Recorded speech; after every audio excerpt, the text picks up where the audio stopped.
Greetings, everyone, and welcome to another edition of In Studio.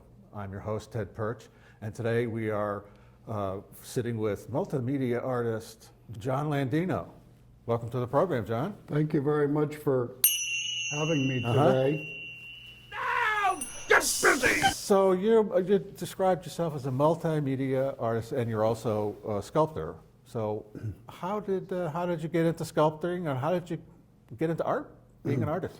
My whole life I've always been drawing from when I was a young child, and it was kind of a strength that I had.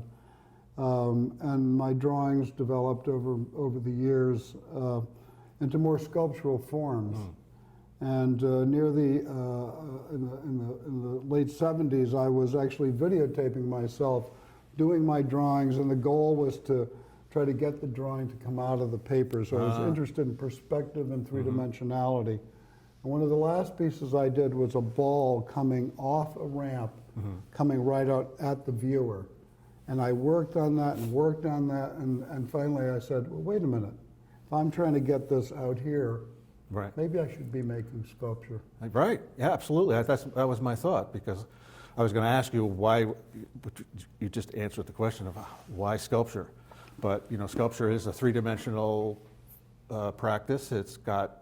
You're not bound by any edges or surfaces, and it's like you said, why not have a ball in your hands rather than try and create an image of one? Exactly. And what happened next was about a month or two later, there was a sculpture workshop in New Haven, Connecticut, and I took that workshop, and it was like it was waiting for me. Right.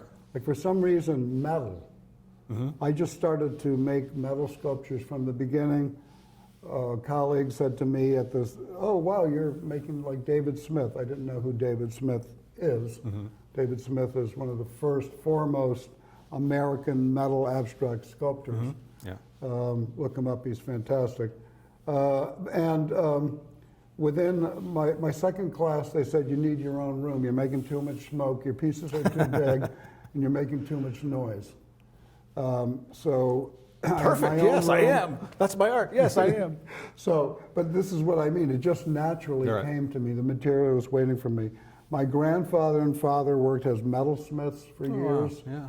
And it wasn't until years later that I had, when I brought a couple of pieces that I cut out of metal to where my father was living. They had converted my grandfather's shop into an apartment for him, and I laid these pieces on the ground and realized when I was a kid I used to play with metal right here. Right there, yeah. So it must have been in there waiting to, you know, germinate. Now, did you work with your grandfather and your father tinkering Not really, with metal? I played.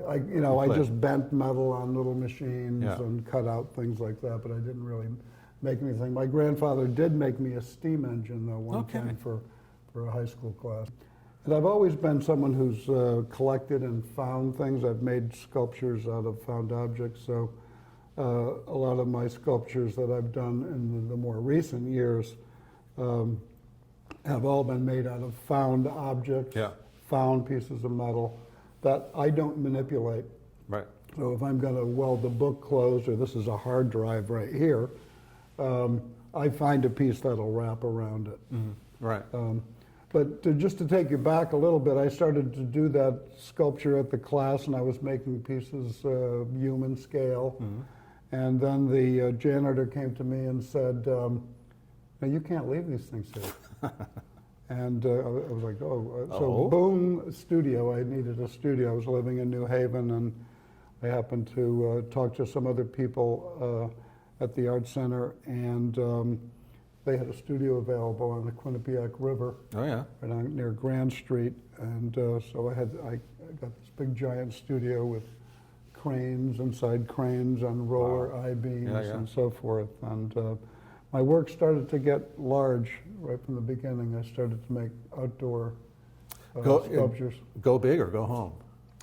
Yeah, well, the work I was doing when I had that studio, although I did small pieces and medium-sized pieces, but I was doing a lot of, I bought an old crane, so I had an outdoor crane, And I was Okay. making pieces that were 3,000 to 6,000 pounds. Wow. You know, and I made them like they were a trophy. They had a big round Yeah. or square base, and I could pick them up and bring them to exhibitions and so forth. And that's what happened. As I was making more sculptures, I was invited or put myself in shows throughout New England. Yeah. You know, and did that for quite a few years. And it was just before I left New Haven, around 1977, 78, when I started to weld books closed. I left New Haven and I started doing performance art. Yeah. And I would go to Yale University where they would have kind of an open mic situation. And one time, my first time there, I like balanced chairs like 12 feet up in the air No with an kidding. assistant and did some kind of cacophony words of poetry kind of Yeah. stuff. And then I started to organize events. And that became part of my repertoire, which was getting artists together to create a sidewalk event. If there was a parade, we would do an event. If there was like there was the 300th anniversary of New Haven, we did a big event. And then before I left New Haven, around 1987, 87, 89, I did the Dadaist invasion of Lighthouse Point. Nations, throw away your flags, nations, no need for flags, nations, throw away your flags.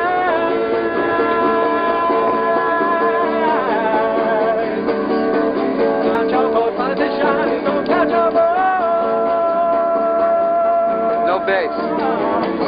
No bass.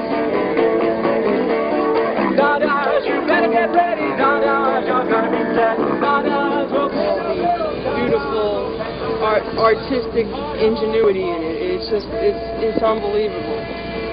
Yeah, you can think that, then I feel sorry for you. Well, not really. Well, yes. Well, no.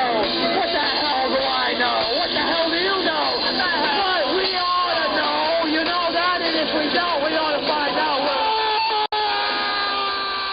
Well, I'm so delighted that I came. I've learned a lot, and I've been totally freed up.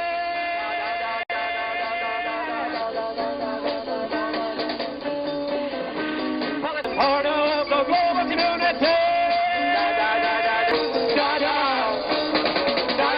Your day is coming soon. Politicians, don't count your votes.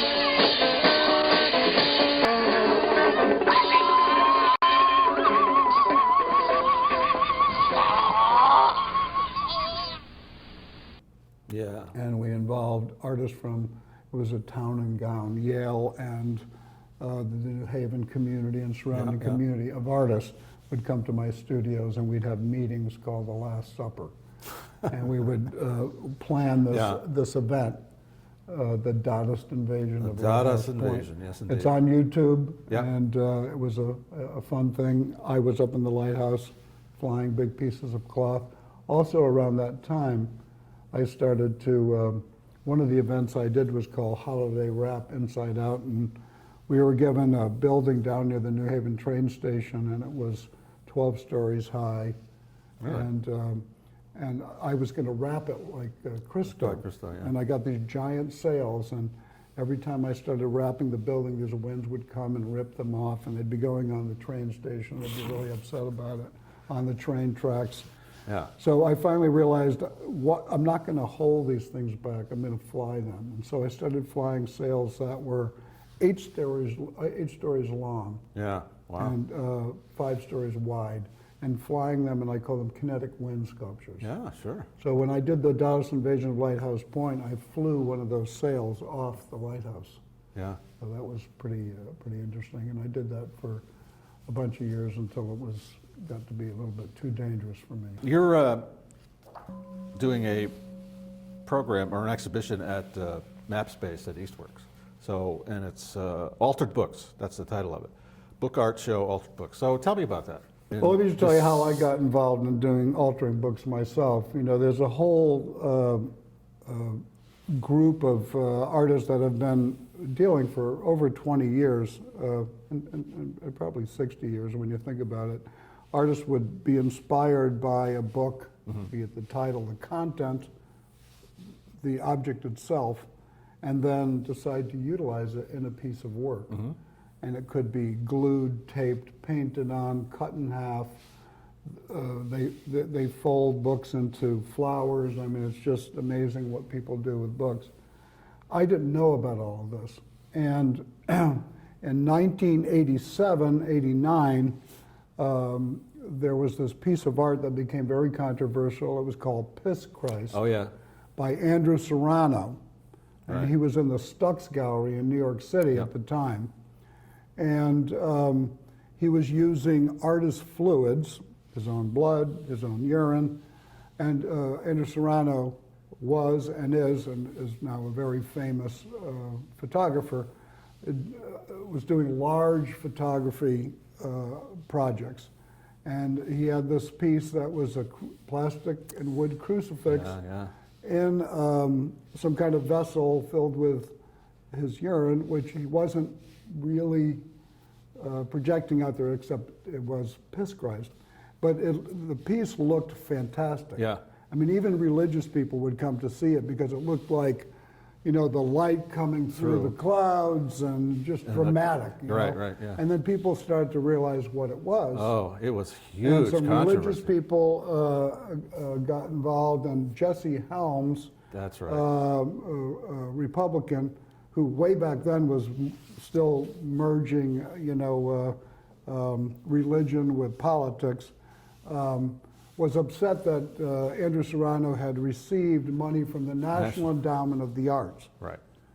Well, over the next couple of years, he used his influence, Jesse Helms, to take money away from the NEA. And this I was furious about. I was somewhat naive, and I was like, how could you be taking money away from a creative purpose? This is ridiculous. And so I said, I'm going to start to explore the issue of censorship myself. So I decided to take my own books. I had 10 years of a collection of sculptor books, Rodin, blah, blah, blah. And I started to weld those closed. Right. I wanted to inhibit something that I loved and really get into this idea of censorship. you Well, know. censorship in books, it's alive and well has been for, I'm a retired public library director, so it would always come up that certain books were not acceptable to parents and so forth. I had one parent one time had objected to putting Mad Magazine, of all things, in the young adults section of the library because she didn't think it was appropriate material, but Mad Magazine is pretty tame. It's there's always something that people are objecting to. There's always some sort of book that is deemed, indecent or too political or too sexual, and on and on and on. Well, as you probably know, now libraries have a week called Banned Book Week. Yeah. So And I actually exhibited my works in 2 libraries in Springfield during Banned Book Week, and we had the Boy Scouts and the Girl Scouts come down and talk about, and it's very interesting to see what young people think about when the issue of banning a book comes up. Right. They had a really good take on it. So I started welding these books closed, and then it became kind of a life of its own. Sure. I started welding books that had to do with art. Here's the Critique of Reason. This is philosophy. Here's the Constitution of the United States. So some topical issues, things that were coming up. And of course the Constitution, everybody's always talking about their freedom, their rights. This is always a big issue. And so I started to weld those books closed as well. Yeah. Well, particularly in terms of philosophy or thinking, being free to think what you feel, being free to think what you want, independent thought and freedom of expression. But when you get down to the street level, sometimes you're not so free.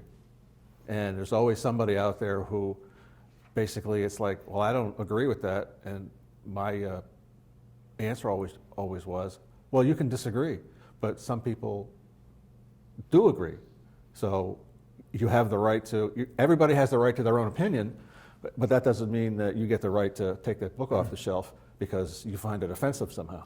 Well, people have been offended by the fact that I'm destroying or inhibiting them from looking at books that I've dealt with here. Oh, yeah. So even though I'm censoring, but I'm trying to bring out the issue Yeah. of censorship. And clearly, one of the most important things to me is freedom Right. and freedom of expression. And that's my main goal in everything that I do. One of the things I found to be true was being in a library, every now and then we would have to weed old books off the shelves that were no longer accurate or no longer in style to read, and et cetera.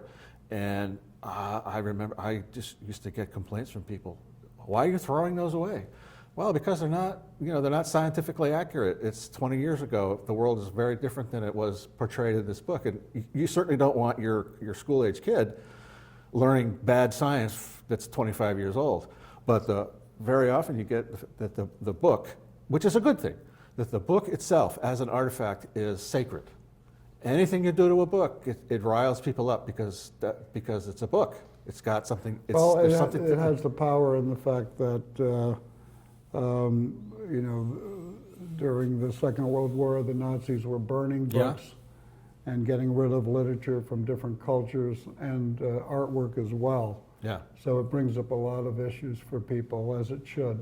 Yeah, and these days we have it's a religious-based thing, but with Muslim populations, the Quran and the Bible, and we're always contesting about that. And there was this minister down in Georgia somewhere that he was going to burn the Quran on purpose because he wanted to offend everybody. And I don't know what. did.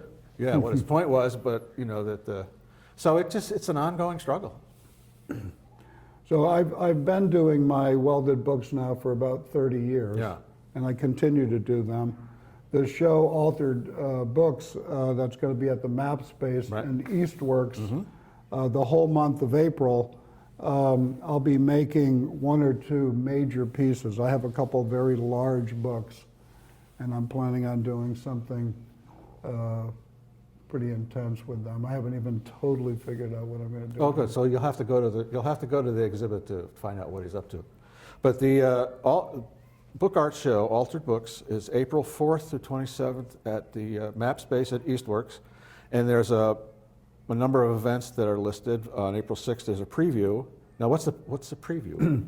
Now, these events that Ted is talking about are what we call Art Book Wednesdays, Right. or Book Arts Wednesdays. Wednesdays. And so the first one will be the preview, which is before the opening. Some people won't be able to make the opening. Right. And so we're going to open it up a little bit early, and people can come and preview the show. On all of these events, there'll be some live music going on. Could be folk, a lot of jazz we have coming, and then there'll be some video projections Cool. and some performances going on as well. Now, I also said one of the Wednesdays is April 20th, and you said you have an artist talk and a roundtable discussion with artists and the public. So who is going to be involved in that? Right now, we have, besides myself, we have 20 artists that have confirmed to be in the show. Wow. And we're hoping to get maybe another 5 or 10 more. And they're all going to be invited to participate in the round group discussion, and then the public is invited. And people, we're encouraging all the artists to invite friends, family members, and to participate in this. Part of the idea of this show, and this show is going to be an annual show, and this is the first annual show that we're going to have this book arts thing, but we're trying to educate both. A lot of artists don't know about book arts. No. And there are a lot of the public that know nothing about book arts. Right. So we're trying to educate the public as to this genre of art, book arts. Yeah, good. So you're having this show called Altered Books. What is Altered Books? What is Altered? What is that all about? Well, I think I mentioned before a little bit, people do all kinds of things to alter books. They sew pages together, they take pages out and make a big painting over the pages, they paint on the book, they cut, they saw. Why don't I give you an example of it? Okay. Okay, so now we're here altering some books, and John going to explain to me what this is a part of. Well, altering books, of course, first we have to decide what books we're going to alter. Yeah. So I just have a couple examples here of some books. This is it. Yeah. So this is Huddle Fever, Living in the Immigrants. So we're going to try to decide which books are we interested in altering, and why are we altering the books? Well, we're altering the books to make some kind of a statement, and we're trying to bring out some issue that the books or the author had to say about it. So here's the C.S. Lewis. I think we'll pass on that one for now. It was a BBC series, but so here we are, The Huddled Fever, and what was that? The subtitle, Living in the Immigrant City, and then The Natural Thing, Land and the Citizens. So we could alter this one, and this could bring out the issue of climate change, environmental degradation. environmental issues, and so forth. And then, of course, living in the immigrant city. This is what we're all dealing with today. All talking about in our own country, and of course around the world. in our own neighborhoods too. It's one of the worst problems going on in the world right now, with immigrants just stuck in a place with hardly any food. Yeah, the forth. refugee crisis. And we keep on going over this yeah. generation after generation. We do. I think we're done with the immigrant issue, and it keeps raising its ugly head. Right. So let's see how we can manipulate the book on immigrants, okay? And it's kind of a statement against Donald Trump, if I may say. And politics, of course, comes into art and all the Yes, issues it does. that we have to study here. So let's manipulate this in some way. So we have a drill here, and we don't know how it will respond. Every book is different, of course. And so we're going to see how this will change.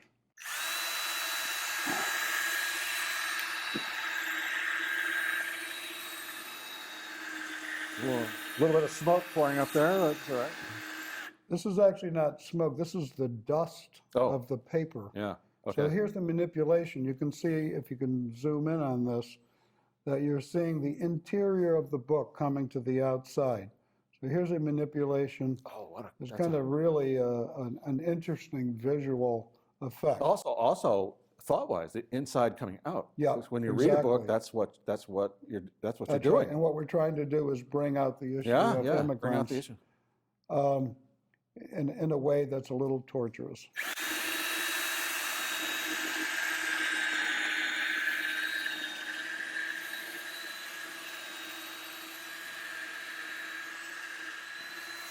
So, if we've done our job correctly, we've manipulated this book in several ways. We've brought some of the inside outside.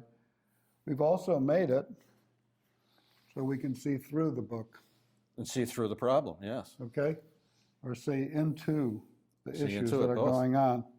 Now, what if we want to get deeper into the issues of immigration? Let's see if we can try to do something else here, okay? Let me take this. Don't try this at home. Yes, he's a professional. So don't. I've been manipulating books for 30 years. So we're going to cut through the issue, as we are so We're going want to try to to do. get a little deeper into the issue of immigration in America and around the world today.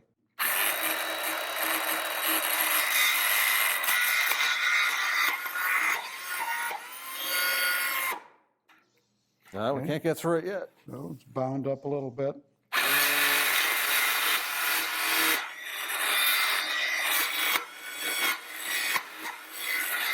Okay.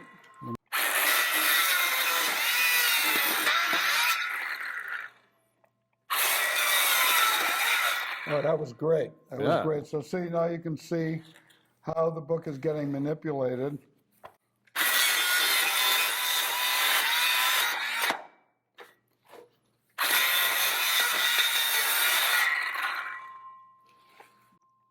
And there we have a manipulated book on the issue of immigration. And you can see how the issue is trying to spread across the whole environment. That's right. So now what do we The have? book can be exhibited in different ways, and you can manipulate it further. Yeah. And I think this is going to actually end up in the authored book show. Hey, good. We got to. You know, we this is produced it. a new book with a current issue, and Remember, the Altered Book Show is the whole month of April Right. in the Eastworks building, and it's supported by the East Hampton, what is it called? East Hampton City Arts. City ECA. Arts. Yeah, East Hampton City Arts supports this, and Eastworks as well. Right. Now I have a question. Now, if you exhibit this on a pedestal in your show, you would have to have would you have some sort of text that explains kind of what this is about? Because I kind of suspect some people would look at this and say, oh yeah, there's a book that's got a hole in it, it's all cut up, but it doesn't necessarily connect with that. I think what I would do artistically is find the page that speaks about immigrants and maybe glue it where it can be seen, Yeah. and I think that would be enough. Right, right. Because sometimes people need direction. Yeah, You know. yeah. I don't like to give a lot of direction on the art. Well, I you mean, have to- you if have to- somebody came and looked at a piece like this, what would I say? Well, that's and that is a very topical issue with the conflict between the government and Apple. This is a hard Access- drive. This access is a to hard drive, and it's been bound. Yeah, This is part of my 30 years bound, iron bound right. book series. And you're right. Here's very a relevant. part of a computer that's holding information. There's real information in there. Yeah, This yeah. was used by a person, and now it's unavailable. And as you say, It's we unavailable. currently are, as we speak, having a national or an international discussion Yeah, yeah. about who is allowed to And why and if at all. get this information or not. Yeah. Well, John, thanks for the demonstration here and the talking about the principles behind this and your art and your sculpture. Once again, he's having an exhibition at the Map Space. It's a book art show entitled Altered Books, and it's April 4th through the 27th at Eastworks, at the Map Space at Eastworks, and there are some book arts Wednesdays that are on the schedule here. We'll put this in the credits so that people can see it, and it'll be around town, and I think it's on the ECA website as well. So everybody come on down and see. It'll be there for a month, so you can wander in, wander out. But if coming on Wednesdays, you have several different. Which day do we have the book sculpture? We're going to be actually making a public book sculpture. Is that down The here? 13th. On the 13th will be the book happening. I don't know if it is. I know Book whether- happening and reading. Yeah, I don't know whether it got. Oh, this is the table discussion on Yeah, the 20th. on the 20th. So I think you're right. On the 13th, we just remind everybody, come on down, bring a book, bring a couple books, and as a group, we're going to make a large group sculpture. We might drill through books, put ropes through them, Yeah. metal bars through them. We might glue books together. So bring down some books and Cool. think about making a book sculpture yourself. This is something that is new to a lot of people, even though it's been going on for years. Yeah, So we hope to see you at the Altered Book Show. People get to participate. Yeah. Hands on. That's great. Good. Thank you very much, John, for Thank you very much. coming in. We could talk a lot longer about all sorts of things. But now, from all of us to all of you, I'm Ted Perch, and I'm still your host. Thank you for joining us on In Studio today, and we'll see you next time.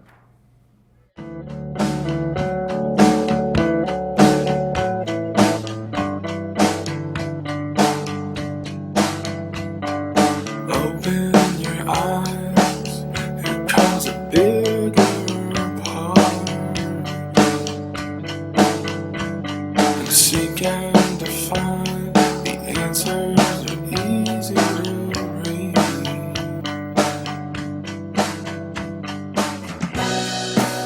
Face life inevitable. My parting words would be relax, have fun, and rest easy. And aloha. Aloha! Aloha! Thank you.